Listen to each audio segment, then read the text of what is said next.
안녕하세요, 반갑습니다. 여러분들을 사랑하는 기능학 의사 닥터진호입니다. 오늘은 많은 분들이 궁금해하시는 댓글에도 많이 올라왔는데요, 여드름을 과연 어떻게 기능학적으로 접근하느냐, 어떻게 치료할 수 있느냐에 대해서 한번 다뤄보도록 하겠습니다.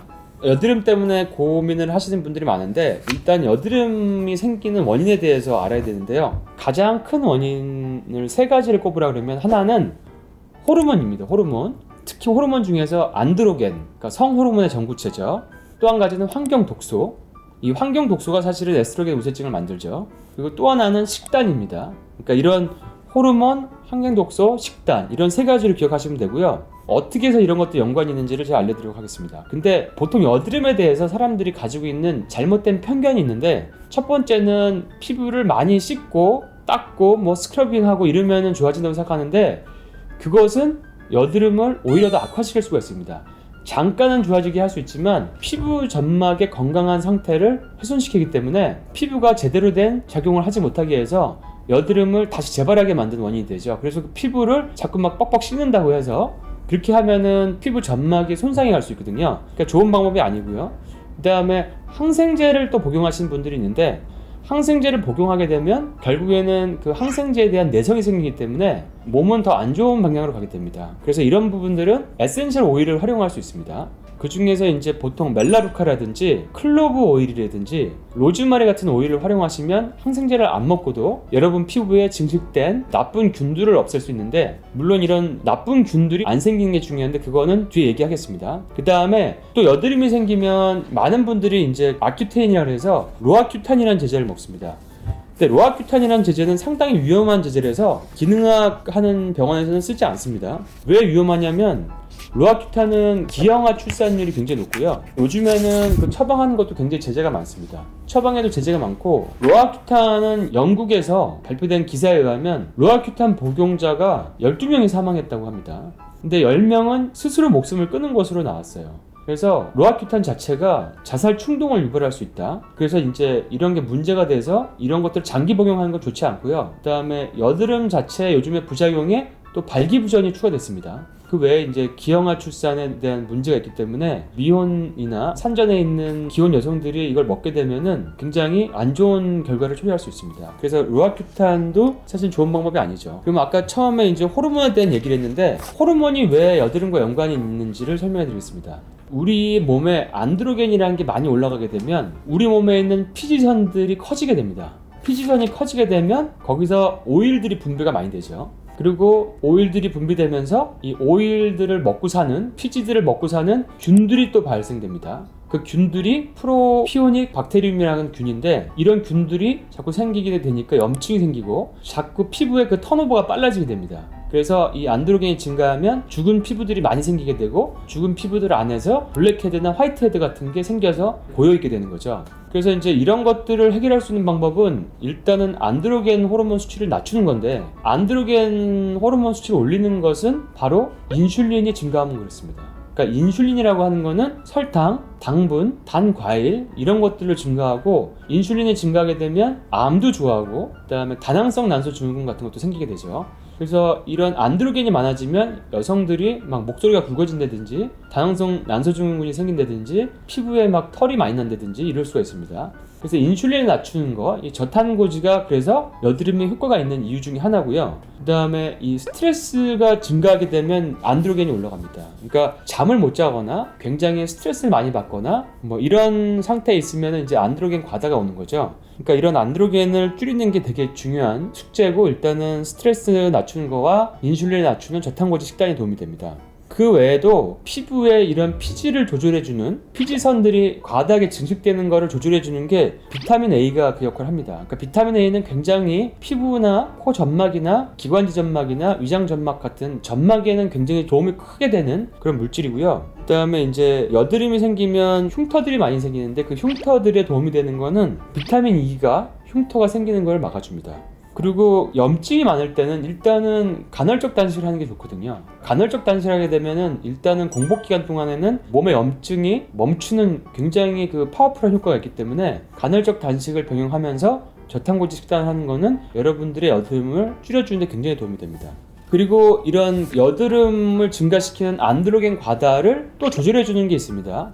그러니까 저탄고지와 스트레스로 안 되는 분들은 이지쉬지, 그러니까 녹차 추출물이죠. 그 다음에 아연, 딤, 그러니까 십자가 채소를 압축시켜 놓은 건데, 딤이라고 하는 물질은 한 2캡슐을 먹으면은 한 0.9kg 정도의 십자가 채소가 거기 응축되어 있는 겁니다. 그러니까 보통 그냥 먹는 것보다 한 25배 응축된 거거든요. 그래서 딤이라는 거는 에스트로겐 우세증에도 쓰이지만 이런 안드로겐을 낮추는 안타고니스트 역할을 한다. 그리고 프로게스테론 크림, 이런 것들도 안드로겐 과다를 낮춰주는 그런 영양소 중에 하나입니다.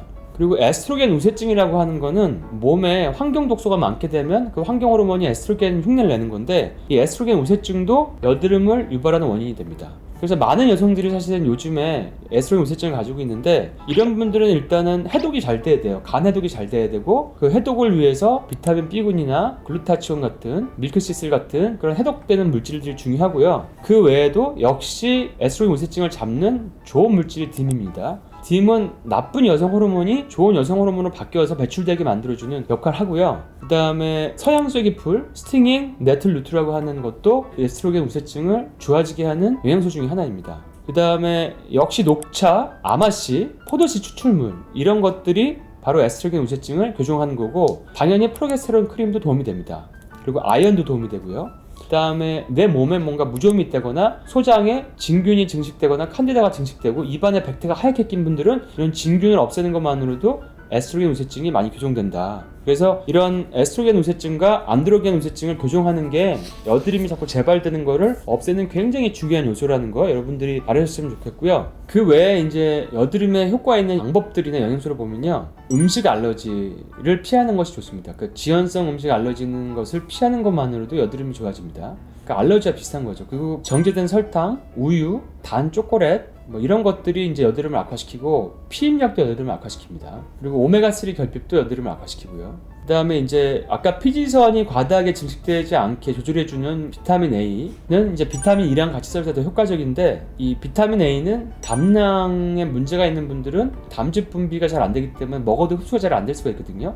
그러니까 대구 간유라든지 좋은 기버트라든지 이런 거에도 있고요. 비타민 A를 따로 드셔도 되는데, 우리가 알고 있는 베타카로틴, 식물성 비타민 A를 먹게 되면 별로 효과가 없습니다. 그 전환율이 동물성 비타민 A로 되는 전환율이 한 5% 정도밖에 안 되지 않습니다. 그래서 식물성 그 베타카로틴과 동물성 비타민 A는 사실 거의 완전히 다른 물질이라고 보는 게 맞고요. 그리고 그 외에 이제 스트레스 컨트롤을 해주고 피부를 좀 컨트롤 해주는 게 비타민 B5입니다. 비타민 B5를 판토테닉 애시드라고 하는데, 비타민 B5는 사실은 콜레스테롤의 전구체기도 하고 우리가 부신피로 때도 많이 쓰는데, 스트레스를 컨트롤해주는 효과가 그래서 있습니다. 그래서 비타민 B5를 같이 먹으면 안드로겐 호르몬이 올라가는, 스트레스 상황에서 올라가는 것을 조절해 줄 수 있다고 되어 있고요.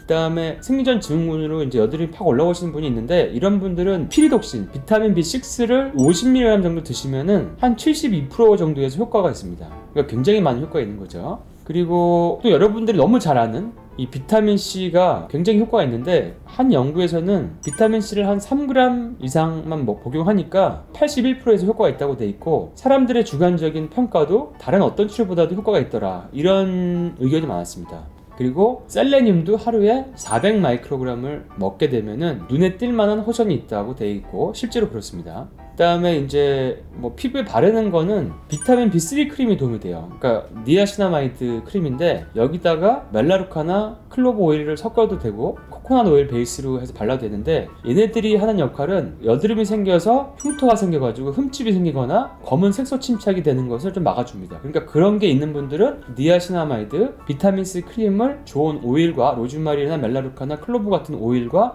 섞어서 바르시면 항생제를 안 먹고도 피부의 염증도 가라앉히고 균도 없앨 수 있고 피부가 좋아지게 할 수 있습니다. 그 다음에 아연 결핍이 심한 분들은 보충 시 대부분의 효과가 있습니다. 근데 아연 결핍이 상당히 많아요. 검사해보면 거의 한 80%에서 아연 결핍이 있거든요. 그러니까 아연 결핍이 있는 분들은 이제 아연을 보충하자.